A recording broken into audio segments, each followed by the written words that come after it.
Hello, and welcome to the Bamboo Lab podcast with your host, peak performance coach, Brian Bosley. Are you stuck on the hamster wheel of life, spinning and spinning, but not really moving forward? Are you ready to jump off and soar? Are you finally ready to sculpt your life? If so, you've landed in the right place. This podcast is created and broadcast just for you. All of you strivers, thrivers, and survivors out there. If you'd like to learn more about Brian and the Bamboo Lab, feel free to reach out to explore your true peak level at www.bamboolab3.com. Welcome, everyone, to this week's episode of the Bamboo Lab podcast. I'm Brian Bosley, and I want to welcome all of you to the 100th episode of this show. We got an amazing guest on today, and I can't wait to reintroduce him to the Bamboo Pack. But before we do, I want to share a couple of things. Quickly, I want to just give an update on the analytics. We have not been, as you know, putting out a show every week as we were before. I had decided that I was not going to keep up the streak just to put out a show. I'm going to make sure our shows are quality content as often as possible, if not always as well. I do think we'll be back to a show a week here very soon because we have a lot of amazing guests lined up. Anyway, I want to thank all of you for subscribing, smashing that like button, rating, reviewing us, and really more importantly, for sharing us with 3 people, because as of this morning, we are now being followed avidly on 6 continents, 62 countries, and 1,776 cities around the world. So thank you so much, man. I would not have expected this. Never really expected to make it to 100 episodes, to be honest with you. But I want to read a quick heart letter. This was from a previous guest we had on the podcast, and he emailed me or texted me and said, "Hey, Brian, I wanted to share with you. Yesterday while I was dropping off my car at the dealership for repair, I saw a friend who works there, and she shared how my story on your podcast motivated her, and she is now an avid fan of the show. She's binge watching all past episodes. Your 100th episode is coming up. I pray it's only the beginning, and there will be 500 plus more in the future." That's the kind of stuff I love to hear. And I wanted to share that one today because I want to let you know the guests we bring on change people's lives. And if you or you yourself, or you know of anybody who thinks, "Hey, I'd like to be a guest on this show. I've got a really cool story to share," please reach out. That's how most of the guests are now coming on, is due to themselves or an agent or a friend or a publisher reaching out and saying, "Hey, I think this person's got a good story to tell." So you know where to reach me, Brian at bamboolab3.com. All right, speaking of amazing guests, this one did not come on. This guest today did not come on because he reached out to me. This guest was on last July 19th of 2022 in an episode number 30 called Keep Showing Up. We have Fred Schuldt on today. Fred and I have been friends now for several years. Even though we have never met face to face, we talk consistently over the phone, through text, to the point now where we consider each other brothers, and every conversation ends with "I love you." And Fred shared a story back on the 30th episode, but he's going to continue with that story today. So without further ado, my brother, Fred Schuldt, welcome back to the 100th episode of the Bamboo Lab podcast. And I can't imagine a better person to share this with. And before we even go to that, I'm sorry, I should have said this before. When the 100th episode was coming up, I thought, what can I do, man? What can I do? It's got to be a special show. And I don't know if it was me or somebody mentioned, why don't you have your children on with you? Have Ashley, who's 36 years old, and have your son Dawson, who's 20 years old. And I mentioned that they're both game for it. But like I do sometimes, I dropped the ball. I didn't schedule it, and they are hard to schedule. Ashley's a mother and a wife and a professional woman, very busy schedule. Dawson is a 20-year-old junior at Northern Michigan University, going to class, working, and as well as playing lacrosse. So it was really hard to get their schedules and my schedule lined up, but that's going to come in the near future. So last week I was talking to Fred Schuldt on the phone, and we were going through our kind of, our, 7, 8 times, 10 times a year we talk on the phone, just going through, catching up, sharing wisdom. And I always take notes when Fred talks. And I thought, this is the 100th episode. I can't imagine a better 100th way to celebrate our 100th show by bringing this guy back on because he clearly made an impact last year on the audience and on me. So that's why he's back on. He is the special guest on a very special episode of this podcast. So I'll say it again. My brother, Fred Schuldt, welcome back to the Bamboo Lab podcast. Yes, thank you. Happy to be here. Super happy to be here for the 100th. For the 100th time. The 100th episode. Goodness. Crazy. It's amazing. That was 70 episodes ago when we last talked on this show. Doesn't seem that long ago to me. It doesn't seem that long ago. I'm so excited to be back, and I hope your audience can get a little something from what I have to say today. Maybe some little nugget for somebody would be awesome. You will definitely provide some grand nuggets on here. So let's just start. I'm just going to have you share. If you want to recap what you shared last year, Fred, and audience, this is going to be a completely different episode. We're not going to go through my standard questions because we did that last year. We're going to take that and go to the next level with it. So, Fred, I'm going to ask you to kind of recap your life journey, and then we'll start. Once we go through that, we'll say, okay, where are you now? Yeah, so, it was exciting to share my story with you and your guest last year, your host, your audience. And, but I was disappointed with myself afterwards, so I'm so glad you had me back on. What? Why were you disappointed with yourself? Well, because I shared my story and I forgot the most important part. Okay. And so I was like, oh my God, I wish we could re-record that because I forgot the most important part. But we can get to it today. So thank you for having me back on and letting me share the most important part. But what I shared last time was just my journey as what I call when I was Coach Fred. When I was 30 years old, I was just a regular guy starting my financial planning practice. I had a beautiful wife, and we had a beautiful daughter at home. She was just over a year or so, and year and a half. And I went through a major physical, crisis. I had basically I wasn't taking care of myself. I had doing a lot of stressful things all at one time, right? Starting a family, buying a home, starting a business. And wasn't taking care of myself, was burning the candle at both ends, and had my intestines rupture, which is kind of unusual. And I went to the hospital, but they didn't do the right thing. They sent me home because I was already scheduled for a CAT scan a couple of days later. And a couple of days later, when I went in for that CAT scan, they were scurrying around trying to quickly get me admitted because I was in, shock and septic blood poisoning from the infection. And had to go through, they had to stabilize me for about 5 or 6 days till I could even have the surgery. And then I had a 14.5 hour long surgery where they opened me up from my sternum all the way down to my pelvis, and had to clean out my entire cavity and all my organs, pack them all back into me, close me up, and give me a temporary colostomy bag because they couldn't complete the surgery. My intestines were too messed up and needed to heal. And 3 times that night I stopped breathing.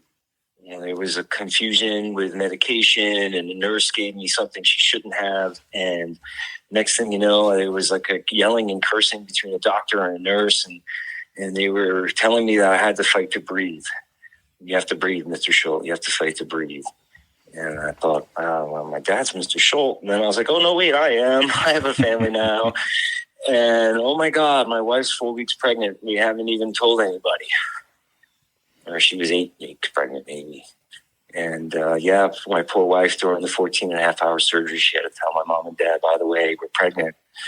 And I woke up the next morning. Thankfully, I made it through the night. I fought for each breath and got up the next morning and saw the wreck of my body. And it was shocking. But I didn't have a lot of choice. We had mortgage to pay and mouth to feed and another one on the way. And I ran my own business. So I had to go back to work. Went back to work and did the best I could for 6 months, kind of limping and holding my stomach and making my way into the office each day and a little bit better each day. I was able to do a little more. Was able to make it through those 6 months somehow. And then 6 months later, I went back in for my second major surgery, and that was another really, really long one as they reconstructed my intestines and put everything back in place. And I had to go right back to work, and I was, in the hospital for a little while and at home for a few days, but then it was time to go back to work. And I went to work on a Monday in September, and I was all excited, and I had a good day, got a couple of referrals, talked to some clients, and the next day was going to be a great day. I couldn't wait for Tuesday. Well, that Tuesday was Tuesday, September 11th. Yeah, not the day I thought it was going to be, right? No. Not the day anybody thought it was going to be. Game changer, man. That was a game changer. And I live right here. I live 8 miles from New York City, and I was driving my daughter to my parents' house, and, I heard that a plane had hit the tower, and I looked up at this beautiful blue sky with just a couple clouds, and I was like, well, that's on purpose. Yeah. You can't drive a plane into that building by accident. I mean, the World Trade Centers, you can see them for miles and miles and miles away. It turned out to be the worst day, right? And, I was worried about growing my practice, and then I was just worried about my clients. Were they okay? But we went back at it. But unfortunately for me, I had knots and lots of scar tissue because I was young, and the next 2 or 3 years, I had a really tough time digesting food. Some days I could eat, some days I couldn't. I was always really skinny. And, eventually I decided that even though they don't want to have to do more surgery on me because it's likely to just cause more scar tissue, that they were going to have to. And I went in to have my third major surgery. And it was just a few days around Christmas. I wanted to have it done then so I could get back to work in the new year. And I went in that day a little angry and turned the TV on. I was delayed and I was pissed off. And there it is. There's a tsunami in Southeast Asia, and there's thousands of people dying. And that was a really big wake-up call for me, just like 9/11 was. If you think you got it bad, Fred. Right. Yeah. And you're alive. And fortunately, that's his surgery was a success. And I started to get healthy and eat food, started coaching kids in town. I love coaching. My dad was always a coach, inspired me to want to coach. And everything was going good. And I was back to my skiing, which I love to do. And everything was going great in my life. And I went away on my annual ski trip, which I do every year with my best friend to kind of recharge. And I got home, and my wife's like, hey, the doctor called about your blood work. And I was like, really? She never calls. So called the doctor back, and I was like, Doc, the test you did on my prostate? She had wanted to do a test for the blood work for prostate because my dad had it. And so she did, and it saved my life because a year and a half later, after 3 negative biopsies, I was diagnosed with prostate cancer. At age 39, I was walking down the hallway holding my wife's hand, and she was crying. And Lisa doesn't cry that much. And, man, I have prostate cancer now. I got 2 kids in elementary school. What's going to happen? And I didn't have a lot of time to deal with that, though, because, I had to have another major surgery. So into Disney World, because that's what you do. You make some memories. And I went and had surgery, and it's my 4th major surgery. And when I needed to be I was at my weakest, and 2 weeks later, I was on the couch again. But this time it was the global financial crisis. Yeah. And the whole world was falling apart, and all my clients, and I wasn't making any money. And it was like, how are we going to make it through this? And I have cancer, and is it going to be gone? And I'm wearing a diaper, and I don't know if I'm ever going to have sex with my beautiful wife again. And it just spiraled down and down and down. And as the stock market went down in 2008 and summer of 2009, when it hit its low, I think I hit the low at the same time. Spirit, mind, body, crushed. And, I didn't know what to do. So I decided I was going to go on a journey. And the journey was to find Freddie again, the happy, confident guy I was before all this. The guy who wasn't looking over his shoulder all the time for the next shoe to hit, Mm-hmm. And I went on a journey, and it started with therapy, cognitive behavioral therapy, and then life coach, and And I took my process basically from financial planning, let's just say where you are and where you want to be. And I kind of did that for spirit, mind, and body. And I wrote a plan. And the next thing you know, it was 2012, and I had beat cancer. It was gone for 4 years. And I went heli skiing in British Columbia with my best friend, getting out of a heli skier, out of the helicopter at the top of the world. And I looked at the view, and I thought, oh, my God, I did it. I did it. I went from the worst place ever, on the couch again after cancer, destroyed, to the top of the world again in every way. And I was like, oh, geez, I think I need to share my story. And people, I had already kind of been sharing my story a little bit with other cancer patients who were getting put in touch with me.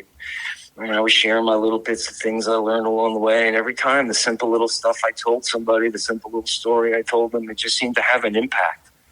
And I was just doing more and more of that, just sharing little bits of what I went through and what I learned, and it was having an impact. So when I got back from heli skiing, I decided to make like a video. I sat down with this friend of mine who had worked in television, and we went into his little basement studio, and we wrote, recorded, produced a video. It's about 3 minutes long. It's like footage of the helicopter taking off the top of the world and that view I saw. And then I shared my story for the first time, what it was like for me and my wife, for me and the kids, for me and the kids I coach, and me and my financial planning clients. And like what it was like as I got cancer, fought cancer, beat cancer.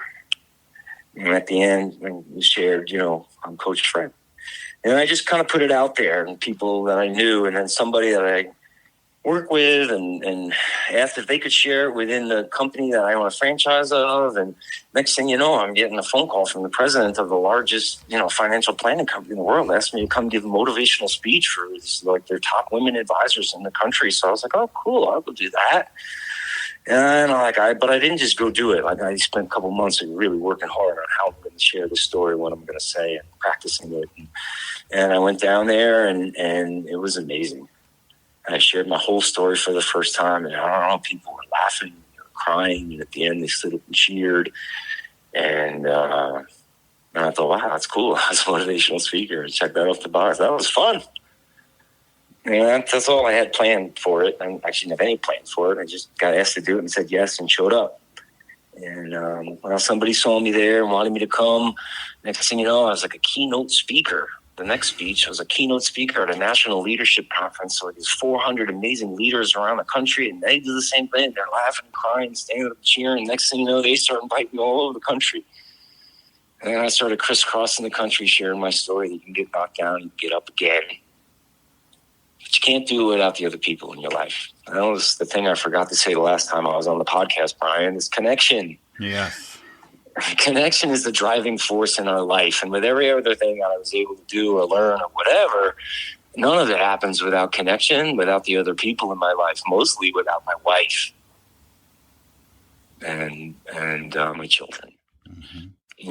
And so my story is really a story of connection. I never intended to be a motivational speaker. One speech led to 70 something, and I probably spoke to 30,000 people, and it was amazing. I was having an impact, but I was telling other people to show up for what matters most in your life. And then I was in a Marriott hotel room or something that night and waiting to get home to my wife and my kids. And so after about 1.5 years, 2 years, they stopped inviting. And I didn't have like any kind of business set up to promote myself, and it stopped, and I allowed it to. And I thought that was awesome. I had an incredible gift given to me where I got to go meet all these amazing people, and I got to inspire some people and give hope and make a real difference in a few people's lives. And that was amazing, but it was time for me to go home. And but I started getting phone calls from people who had heard me. And it was sometimes years later. And my story was having an impact. It was resonating. Something I said didn't hit them until they went through something. And then it hit them. And so then I was like, you know what? I don't want to go on the road anymore, but I want to be able to keep allowing this story to keep helping people. So I wrote a book. And it's called Keep Showing Up. And it's everything I learned in that time to keep getting up again, to keep showing up for what matters most in my life, and to ultimately go from the couch after cancer back to the top of the world again. And I wrote it so my friends and family who kept saying, hey, I want to share your story with so-and-so, that they would have a way to do it. Mostly I wrote it for Sydney and Andrew, my two beautiful kids, that someday if something, and this gets me emotional every time, someday if something happens bad to someone in my family, that they'd be able to say, this is what your grandfather would say. So for me, it was really about a legacy of everything that I would want my kids to learn or be able to get from my story, but they might not be able to get it till they actually were going through something. And if I wasn't here to give it to them, there would still be a way for them to get it. And so that was cool. I wrote the book, but I never really promoted it. Like I think I hit the bestseller list for one day. Well, let me just stop you for a minute, because when you wrote the book, you told me about it, so I got a copy right away. I don't think I got a signed copy though. Maybe I did. Well, you could get one. Yeah. I think I can get you one of those. And I read it right away, and I absolutely loved it. I still have it on my shelf. It's one of I have about 30 books that I keep that made an impact on my life, that always stay with me if I travel, or not when I travel, if I move somewhere.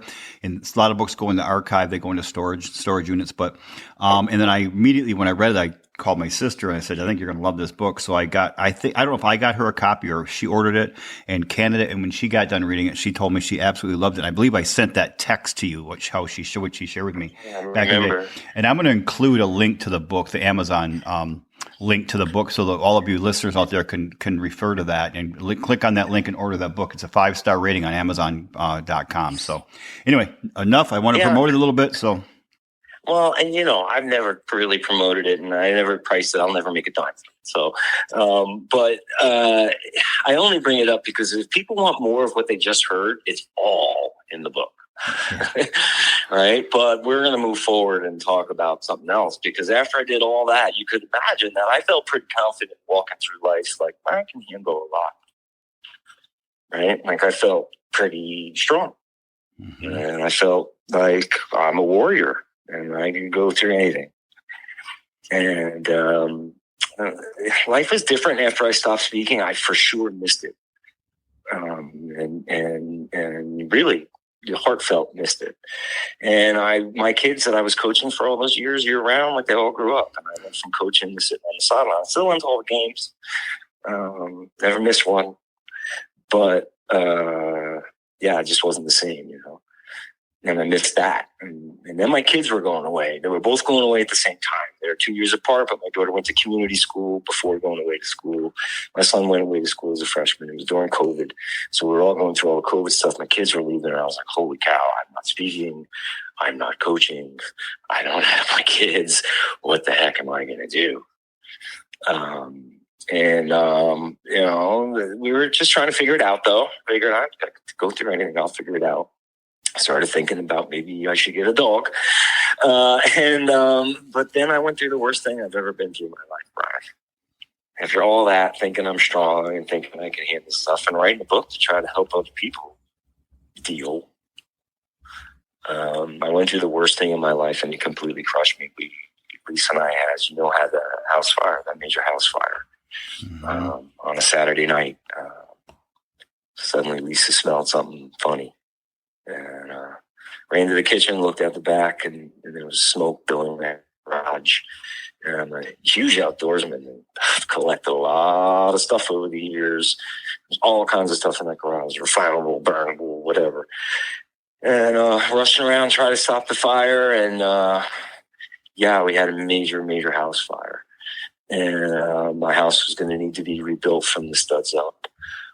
But it is really an incredible thing to go through when you haven't been through it, right? Because first off, they ask you, like they basically start investigating you for arson while your house is still burning. Imagine that, Brian? No. I'm like, dude, wait a minute. You're asking about my mortgage and my marriage? Like, can the house fire be put out? I'm not going anywhere. Like, we could talk, but can they put the fire out first, sir? And then there was lots of disorganization, unfortunately, with the awesome volunteer firemen, who, thank God we have them. Mm-hmm. But they weren't all there because there was a fireman training somewhere, and there was another big fire in another town that they got called to. And so a skeleton crew was coming to my home, and other towns were coming. And there just wasn't a lot of great coordination. And the fire just kept getting worse and worse and worse. It was in my garage. I was begging them to get someone in the basement and try to corral it, not allow it to spread, but it didn't happen. And the fire spread through the house, and I'm being harassed, I felt like, by the fire marshal. And eventually the fire does get put out. Eventually we're escorted into the home so we could get our wallet and wedding ring. And they escorted us into the home and escorted us out. And I basically told the guy, like, look, the garage is mine. My wife only knows where the beach chair is that's right by the front door, and everything else is mine. So if you have any questions about the garage, it's me. And so they let Lisa go at about midnight, and then about 4:30 in the morning, they called back the Bergen County prosecutor's office and said, it's not arson. And they gave me back control of my home and left. And wow. Yeah. That part, Fred, I don't think I ever knew about.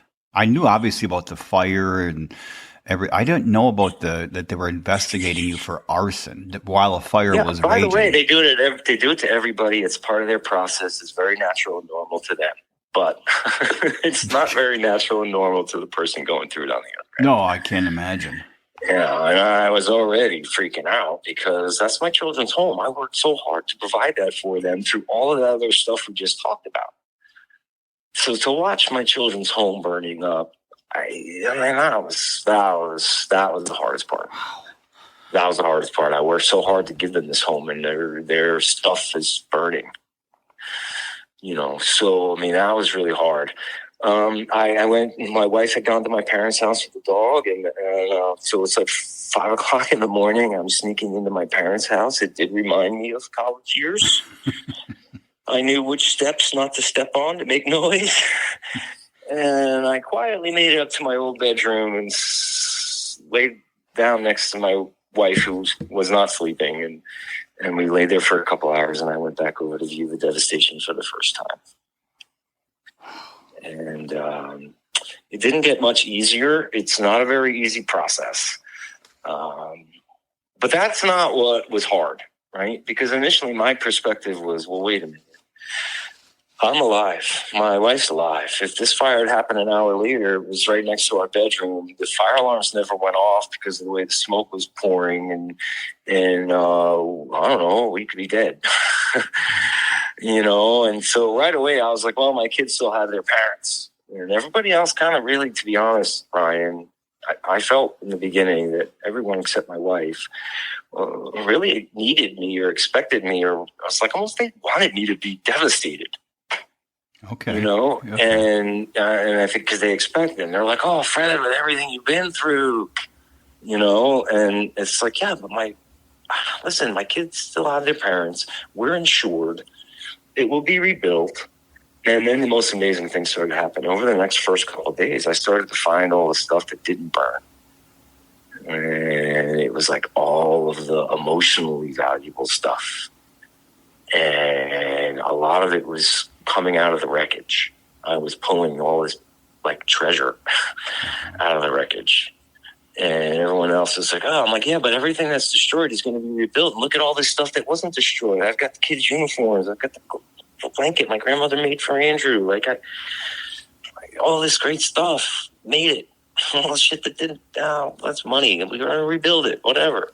So it wasn't that it was like an overwhelming thing emotionally. It wasn't that I was like, oh, why me? Right. It wasn't.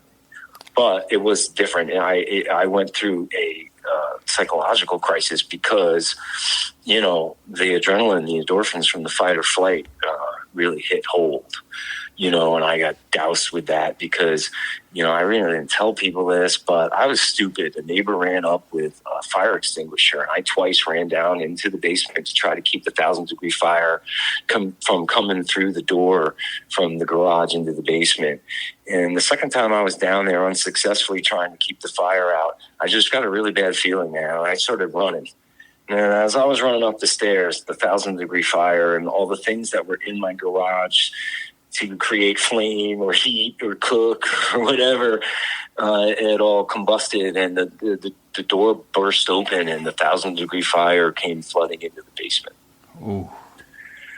And so I was going through my second near-death experience, and with everything I've been through, people just did not understand me at all right there. I was an alien to others because everyone is expecting this devastated person, and I kind of had this high of like, I'm alive. But really, it was the chemical reaction in my brain, Brian. It was all those years of trauma, and it was the fight or flight adrenaline endorphins that kick in. I didn't sleep for days, and sometime in like the second week, my brain took over and took me to another world. It said enough. Lack of sleep is very dangerous. The chemical reaction in my brain is a train that could not be stopped. And initially after the fire, I was like, well, I can handle anything, and I'm just going to go right to my process, right?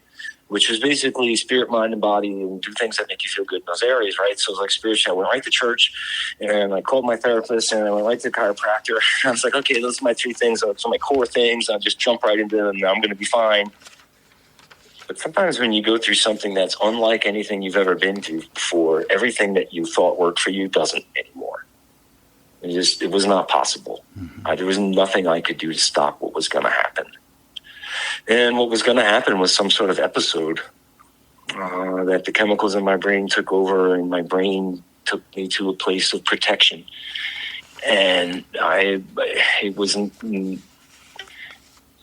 was a place of ecstasy and weirdness. And the only way I was ever going to come down, I had to be put in the hospital medicated, seriously medicated. And that was a horrible experience. And I got out, and I was crushed. I mean, I thought I was strong, and I felt as weak as I've ever felt. I thought I knew how to go through trauma and adversity, and I felt foolish.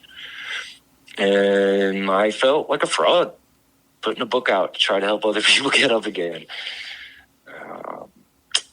And I had to learn a very valuable lesson. I had to learn a new lesson. And that was, there's a difference between dealing with the things in our life that are really difficult and healing from the traumas. And everything in my book was valuable, I think, most of it. It's all simple wisdom on dealing, which is important, right? Like, there's a lot to deal with in our lives, and we got to deal with it. But this time, I think it needed to be different. And I was crushed. And that shock led to embarrassment, and embarrassed about the way I had behaved, embarrassed about what I didn't even know I did, and decisions I made and things that were going on. And there was embarrassment. And I felt like a fool. I felt like a fraud. And then that led to fear. When kind of reality set in, like, wow, I've been through that much trauma that could happen to me. I mean, I was fearful because, Brian, this time it was my brain. Right. And, my brain is what got me through all those other surgeries and all those other challenges. It's your brain that allows you to handle physical pain, which was kind of where it started for me, right? The first journey was dealing with pain and daily pain for years. And the pain of surgery and all that. And I certainly had felt let down by my body, right? They're telling me I had 60-year-old intestines when I'm 30. I'm getting prostate cancer at age 39, not 79. So I had felt that kind of let down by yourself before. But it was my brain that allowed me to get up again all those times. It was my brain that allowed me to show up. And so this was like a whole new level of fear of myself. And that led to a serious phase of anxiety, depression, serious phase. And I didn't even enjoy skiing. I went skiing with the kids a couple of times that first winter, and I basically looked at my clock. I was like, okay, 3 more runs. Okay, 2 more runs. Okay, 1 more run. Okay, I guess it's time to go, guys. And I knew that was the canary in the coal mine. Mm-hmm. Skiing's my passion. If I don't enjoy that, uh-oh. Uh-oh. But yeah, so I was really, really shocked that I could go through something so difficult after everything I've been through. I was shocked that I went into it feeling strong and then was feeling really, really weak and destroyed. Well, I've shared this before, with you, Fred, as our friendship has evolved over the years, and I don't know if you like this term or not, and I apologize if it's offensive, but I remember our conversations prior to the fire, prior to you having the being medicated and hospitalized, and it was like there was a period of time there in our conversations which were less frequent during that time, and when we did talk, they were darker. And I always thought in my mind as a metaphor is Fred's coming back. He's circling on the dark side of the moon right now, but he's going to come back, and he's going to become stronger through this and all of this, and I noticed that obviously in you a great deal, and it was an honor that we still were able to talk. I was so excited whenever you'd reach out to me, I reached out to you quite often and tried to stay in touch, and then every once in a while you'd say, "Hey, brother, can we let's schedule a time to catch up?" And it was like I was on the outside watching this journey, and I always knew, okay, this is part of his process in life. Not to use the term journey, because I know we're going to talk about that in a minute, but it was part of your journey at that time in your life. Oh yeah, and it was so good when I saw. It's like there's that, during Apollo 13 for those 3 minutes when everybody goes, there's no radio communication from NASA to the space, this is not the shuttle, but the spaceship, and they're coming around the dark side of the moon. And all of a sudden, 3 minutes later, and then you can hear him talking again. It's like, and I remember when you came back around, I'm like, oh my gosh, he's coming back to where he wants to be. So. Yeah, and I mean, that's what we were talking about the other day when you asked me to come back on. You were like, Fred, you sound different even than before the fire. And like, how'd that happen? And so we started talking about it, and then you're like, well, would you come on the podcast and talk about that? And I was like, yeah, that actually really interests me. I'm not really interested in talking about the episode. But where it took me, I think is something that, maybe could help some people going through some tough times. And I think the first thing is that I learned is that you got to have the right perspective, but perspective doesn't come without a little space and time. And,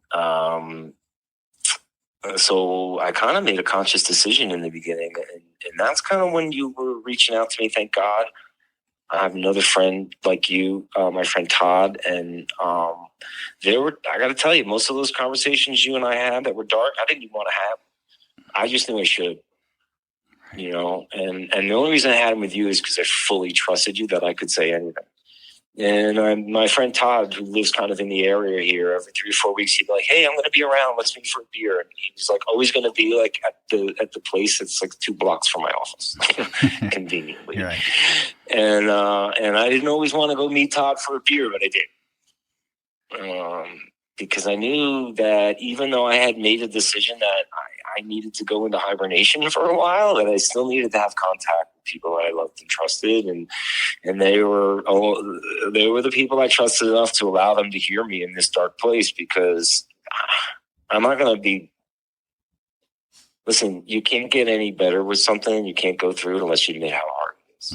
Right. So it isn't to wallow in it, but you have to be truthful with how hard something is if you can get the right help to get out of it. If you don't admit how hard it is, how can you ever get the help you need? So yeah, that was a really dark period. It was also a period where I made a conscious decision to go into hibernation in terms of I didn't have a lot of energy. If I don't have the energy to go skiing with my kids, I gotta conserve it. And I knew I needed time because, I wasn't going to feel like myself again until I came off the medication. Right. It's medication that affects your emotions. So, and I'm an emotional person. Not driven by them, but I want to feel them. I like having the full range of emotions. And so that was, I knew I needed to be patient with myself, and I knew I needed to hibernate for a while. And right after the fire, I made another decision, which before the episode, I made a decision that I was done talking. I was going to start walking. And everyone who knows me knows I'm never going to shut up. I'm never going to stop talking. But in terms of trying to talk to the public, be a motivational speaker, write a book, things like that, I just decided that this phase of my life, I really need to be done with talking.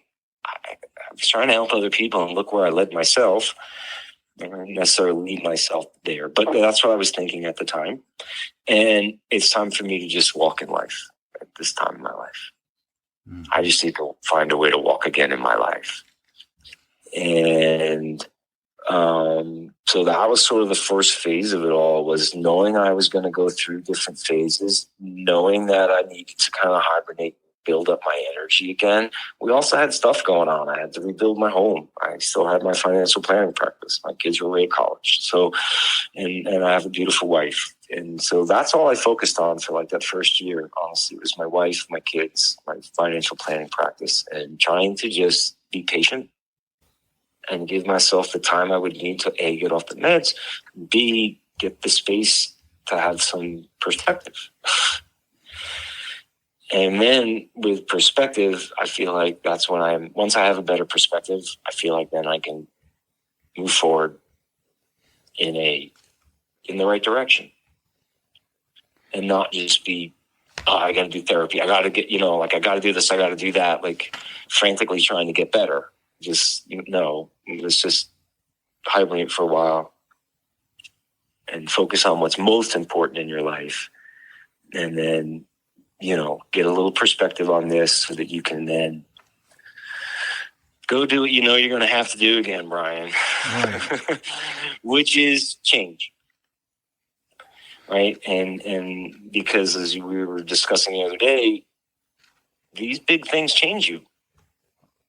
When you go through something really traumatic, you're going to be changed. So it's a question of, how am I going to be changed? Am I going to be less than I was? Am I going to be more than I was? Am I going to be stuck here? Or am I going to move forward? Change is here. And what are you going to do about it? Do Fred, when we did our podcast back in July of 22, I think you quoted, "Where we are today is not where we will be." Yeah. I mean, and I think what you just said reminded me, and we talked about this shortly, not that long ago. I believe this is a quote from one of my friends that used to tell me a lot. We are either the thermometer or we're the thermostat. When when we're going through change, going through tragedy, going through difficulty, or whatever it might be, we can either we can be the thermometer and allow the environment to control us and dictate us, or we can become the thermostat and make something out of this, or become a different person. We can dictate the environment a bit. And I think where I see you is you've always been that thermostat, and maybe not every day. Some days, obviously, you were sure, right. But overall, you're the thermostat. And I mean, there's none of us who are the thermostat every day, especially during difficult times. But you are, my brother. You are a thermostat in this world. You are. You change. You change things. Let me tell you a quick story, Brian, about my grandmother. You know how much I love my grandmother. She's awesome, an incredible woman, and she was really feisty, and didn't really take no for an answer. But I got a phone call one day. She's like, "Freddie, I need you over here." And nobody said no to my grandmother, so I was home from college, I think, and ran over. And she was like, "Listen, there's this flower patch between the two apartments, and these new tenants are also busy all the time. They're running through the flower patch to get to their cars, and I put up a note and nobody stopped. And I went to the meeting and nobody stopped. And we put up a sign and nobody stopped. And so she's like, I need you to take me to the Home Depot. Okay. And so we go, and she's like, we got to buy pavers. I'm like, all right, I think I see where you're going with this. And we get back, and my grandmother gets out her little knee pad that she would put down. She gets out her little yellow flower gloves and a little shovel, and she digs a spot for each of the pavers. She made a path through the flowers for people to walk on. She said, Freddie, you can't always stop change, but you can redirect it. Grandma wisdom, man. That's beautiful. Yeah. I mean, and I think there's a lot of simple wisdom in the world, and that's what I've always tried to tap into. That's what was in my book, in my speeches. Simple wisdom that's out there already is, I think, really powerful. You have to tap into that as a source. And so I knew that I needed to change again, because it's one or the other. I've been through enough of these to know that you're going to be changed, and it's just a matter of how. And I knew that was going to take energy, so I went into that forced period of hibernation. And it was really what I needed at the time, because I needed to learn one valuable lesson at that time, which is I'm not my diagnosis, or I'm not what happened to me. I'm not my episode. Mm-hmm. I'm still just me. You're still just Coach Fred. I'm still just Fred. Just Fred. And my uncle had told me that when it had first happened, and I knew it was important, and I knew I should let that sink in, but it didn't. It took a while, but I think that was the most important thing from that time, was that I was patient with myself. And that was really the most important thing. And I was patient, and I just focused on what was most important. And just remembered that I'm, like you said, where I am isn't where I'm always going to be. But I'm going to need to get some more energy before I can go at it. But then, what happens? Life happens, because I didn't really decide to come out of the hibernation until my father had a stroke. And that was really a lot going on. And I knew I had to put the war paint on and come back into the world. That my hibernation period, my rest was over. And, kind of had to come back at it. And that was a year, almost to the day after the house fire. So that was a dark year, but it was a necessary one. Then I went into year 2 with a little bit of perspective and understood that patience was still going to be the key, that the goal was here. At this point, it was a couple things. The goal was to just expand my comfort zone away from just Lisa. My comfort zone had completely gone away with the fear and the anxiety of what had happened to me. And I really clung to my wife, Lisa, and she became the extent of my comfort zone. And the second, expand my comfort zone, even back to my children, it was really good that they were away at school for that first year. And I was so glad they did not have to see me in that dark place. And I was so glad I did not have to try to hide it from them. Mm-hmm. And they were all thriving, making me so proud. So that was really awesome. And so coming out of hibernation and coming back and just saying, well, let's keep it simple. Because that's one thing I've really learned through all this. Simple is sustainable, and happiness is underrated. Say that again, Fred. Simple is sustainable, and happiness is underrated. Undervalued. And so year 2 was really about the first decision I made was there's nothing I have to do with this. There's no why to ask. I'm not asking why it happened. I'm not asking what I'm supposed to do with this. I'm not trying to turn it into the new thing to do. I have to now share this story. I have to now write a new book. I have to do something with all this. I decided not to go on another journey. I know that sounds weird, right? No, well, you had shared that with me before, and I thought it seems so strange. I was like, what the hell is he talking about? Not a journey. But then the way you told me what that meant, I'm like,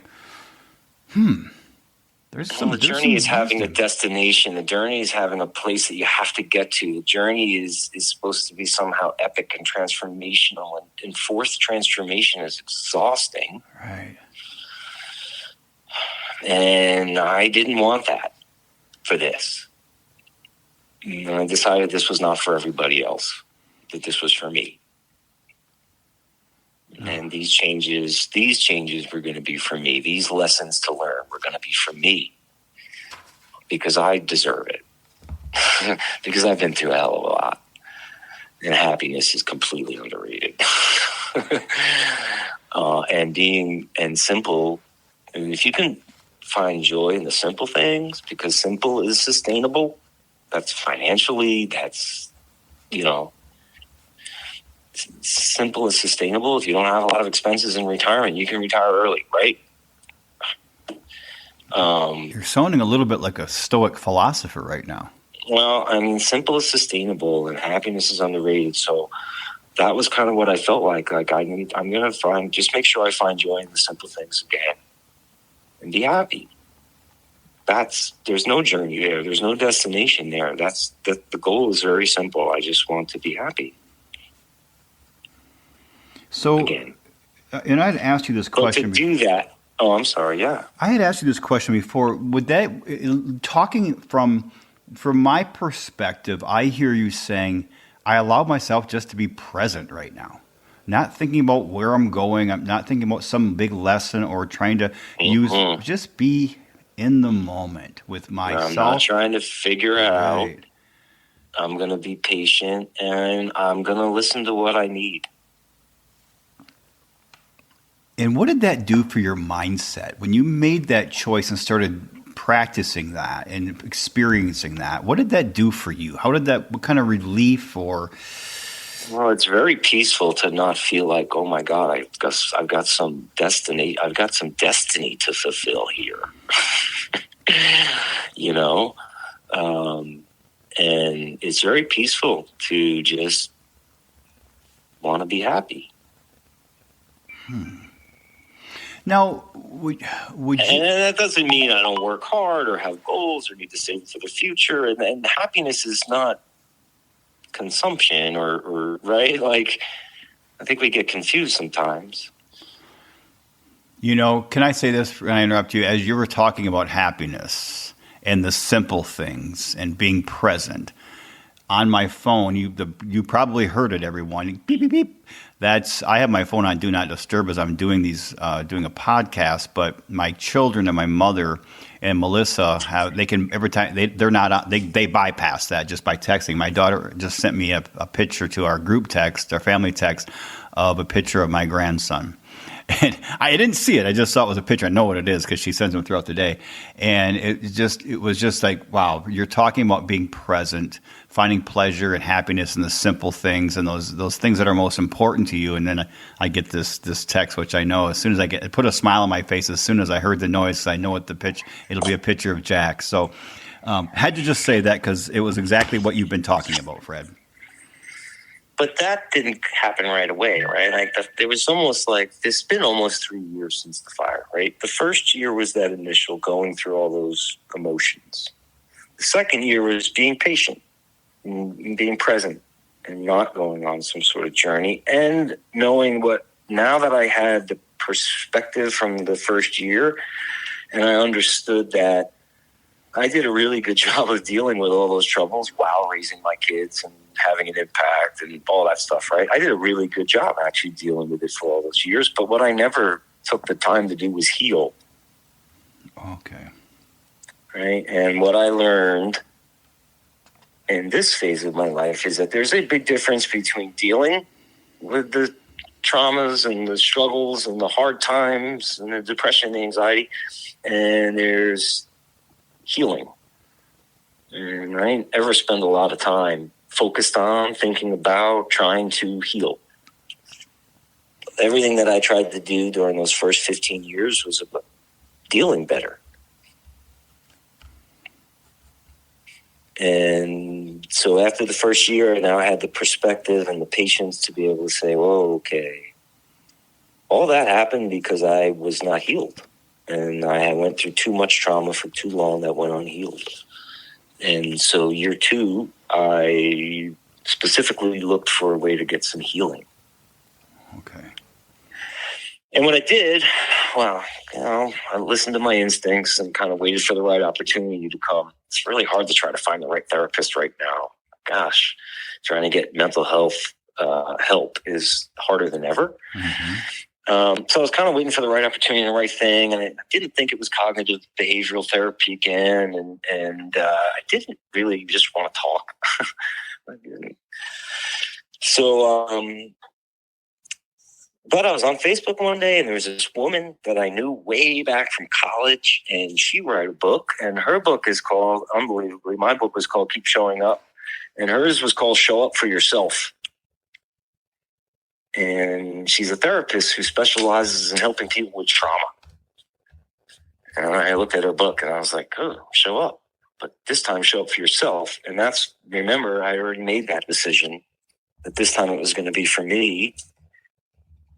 So when I saw that show up for yourself, I just called her. It's like, hey, Janet, I just saw your book. Her name is Janet Roth. It's an awesome book. And she knows way more about healing from trauma than I do. And so I don't really want to try to talk too much about what we did in that trauma therapy. But if you need that, if you have unresolved trauma, her book is awesome. Is her name now Philbin? Yes, okay. Janet Roth Philbin. Yeah, okay. And her book is called Show Up for Yourself. I want to steer the audience to the right book. Yeah. And this is powerful, that book, because it really talks about what I never knew and didn't focus on, which was my own subconscious.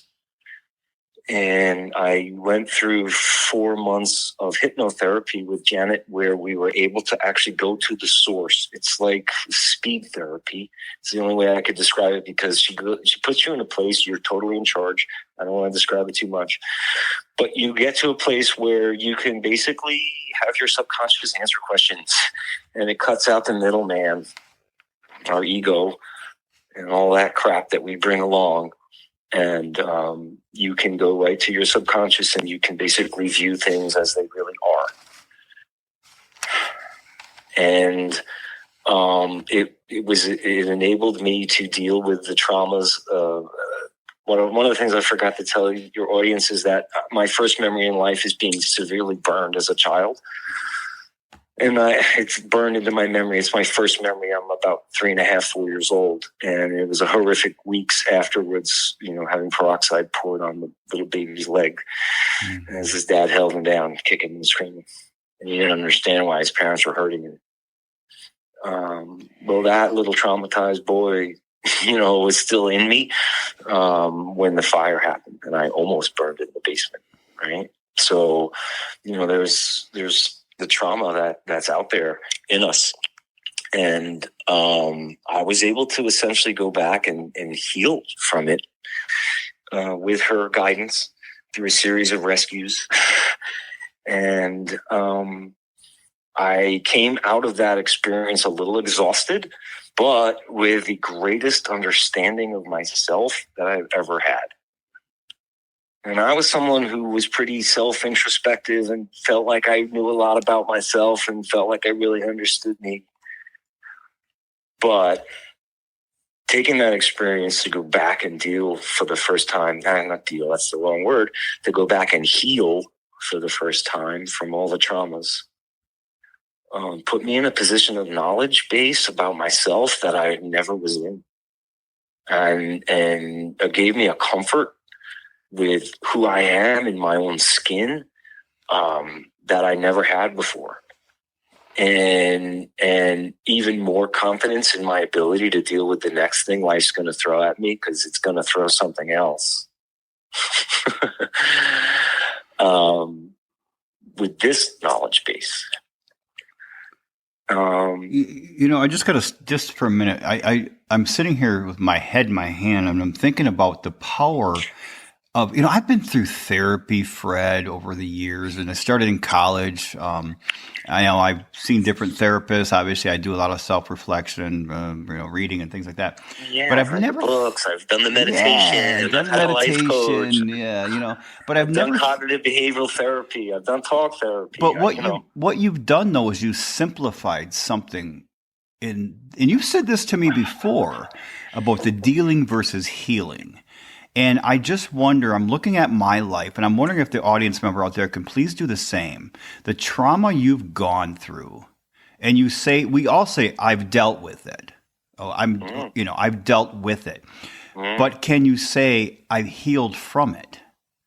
And I'm looking at things in how even just the choice of words we use puts us in a mindset of, I can say a lot of things I've dealt with, but when you said that, as I was writing these down, I even thought when you say deal with it, the word with, that means you're still you're there. The trauma is there. You're dealing with it. But when you say heal, you say heal from the trauma. You're moving away from that trauma as you heal and grow. And it made me think, and I'm going to ask the Bamboo Pack member out there who's going through trauma, you dealt with it, great, man, because a lot of people don't even do a good job of that. But the next more advanced stage, the real stage is now, have you healed from it, or are you healing from it? It's made me question a lot of parts of my life right now. And I'm actually on go ahead. Sorry. Just what you're saying about words, I think they're so important. And what I was saying before about perspective and the words that we use to ourselves, when I specifically said I was in a period of hibernation, that's what I told myself. That was the word I used. When people asked me what I meant, I'm like, I'm in hibernation. I'm a bear going away for the winter to wait for spring. I know spring's coming. But it isn't coming now. Right. And it isn't coming if I try to force it. Forced transformation. That's another word that you so yeah, in perspective. And the most valuable thing I got out of cognitive behavioral therapy back in the day was reframing. The idea that you can look at something differently. Mm-hmm. I think that's a huge tool in our lives, to be able to continually reframe and not have to look at things the way we're told or forced or tried to view, or things how we're supposed to view it. So I think the reframing is the most powerful thing of cognitive behavioral therapy. And I'm not a therapist, but I just did it, for a few years. And to me, reframing was the most powerful part of that. And for me, this new trauma therapy that I did, being able to go direct to the source, direct to the part of you that actually knows everything that really happened, and to be able to help that part essentially reframe. That's kind of what you do in this trauma therapy. Because healing, I think, is different than curing. I know, here we go with the words again, right? But healing is different than curing. I'm not expecting to be necessarily cured from all the trauma I've had in my life. But healing is when you can accept things as they are. Okay. And so there's an acceptance that comes with healing, which I could do because I decided that there's no why, there's no what, there's nothing to do. I'm not going on a journey, and I have nothing to prove. Right? Making those decisions of this, because if you want to add something in your life, you got to get things out. Right? There's only so much space. So by deciding what I was not going to do, allowed me to have the space to put my energy beside what I decided I am going to do. I'm not going on a journey. I'm going to heal. Damn. I got to tell you, man, that concept of that and that forced transformation is exhausting quote you said earlier today. Oh, it's exhausting. Holy shit. I'm thinking, honestly, buddy, I'm thinking of how I try to do that so often.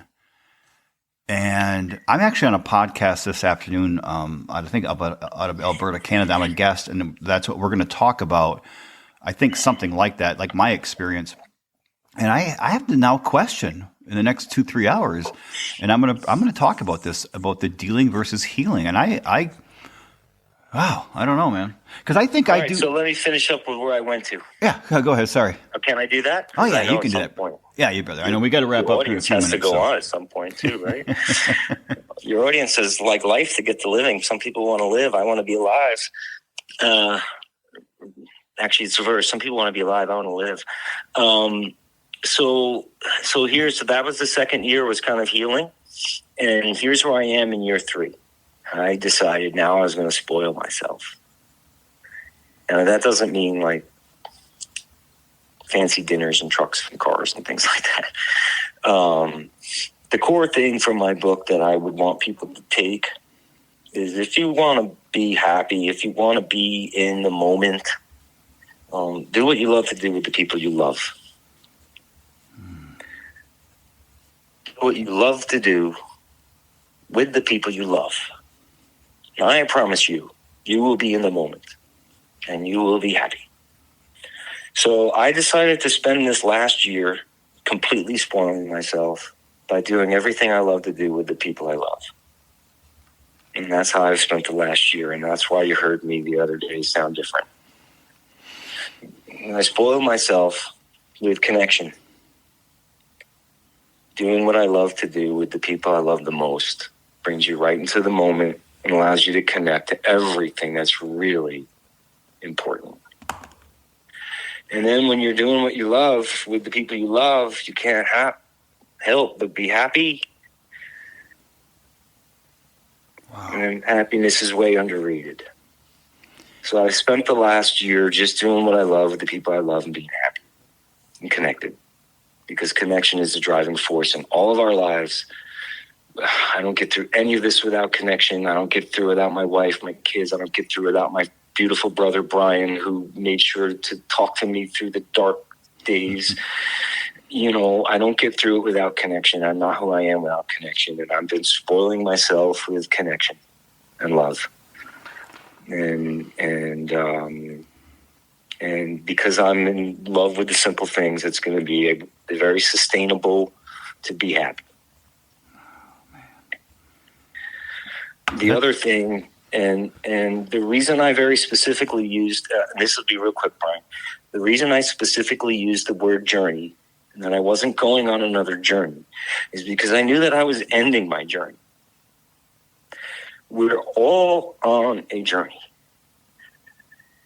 The reason my story has touched people is because it's all of their stories. It's every great story that's ever been told.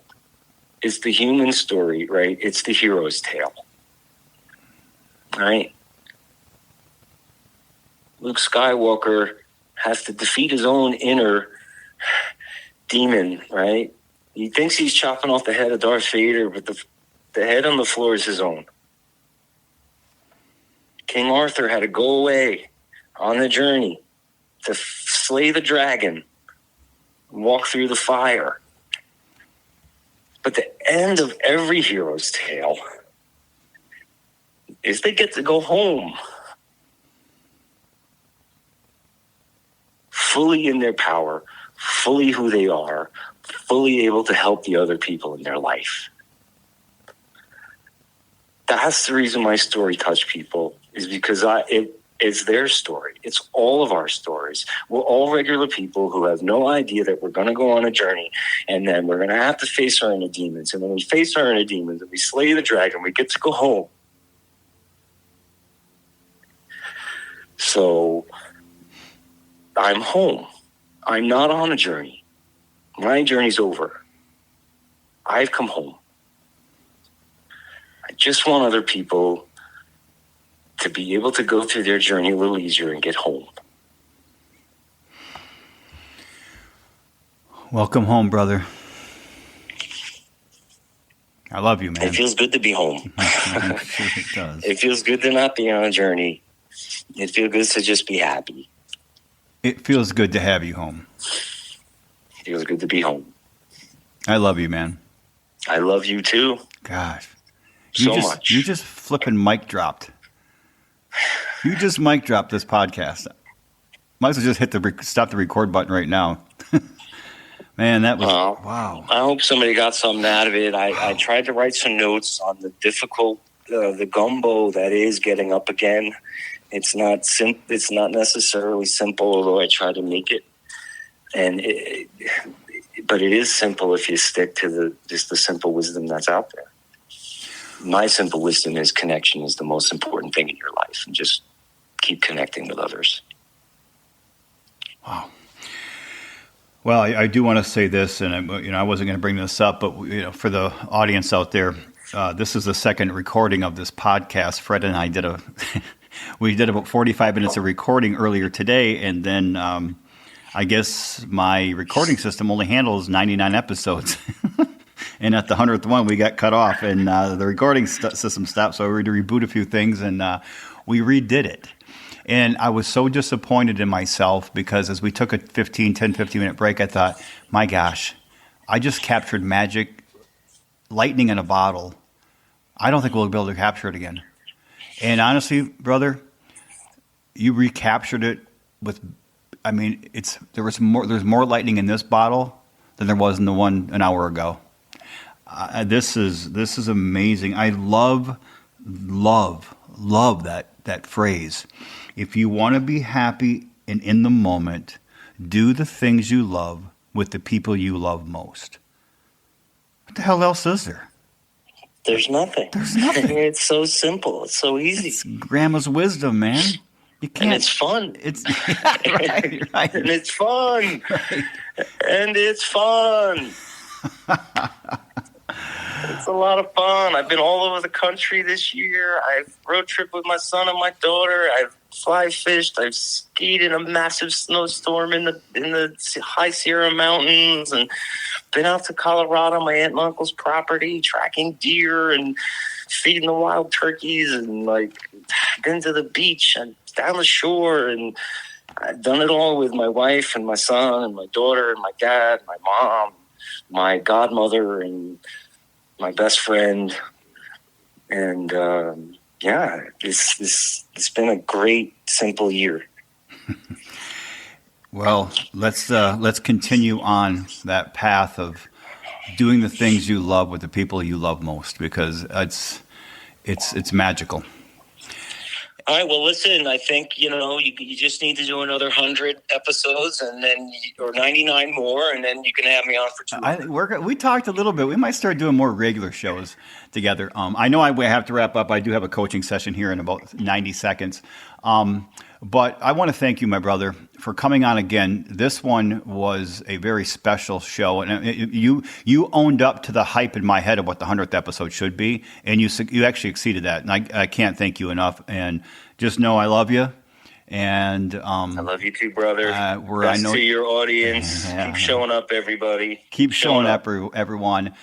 All right, I'm going to end it just at that, because I always have my closing phrase, but I think this time it is that. Keep showing up, everyone. I respect and love you all. Take care.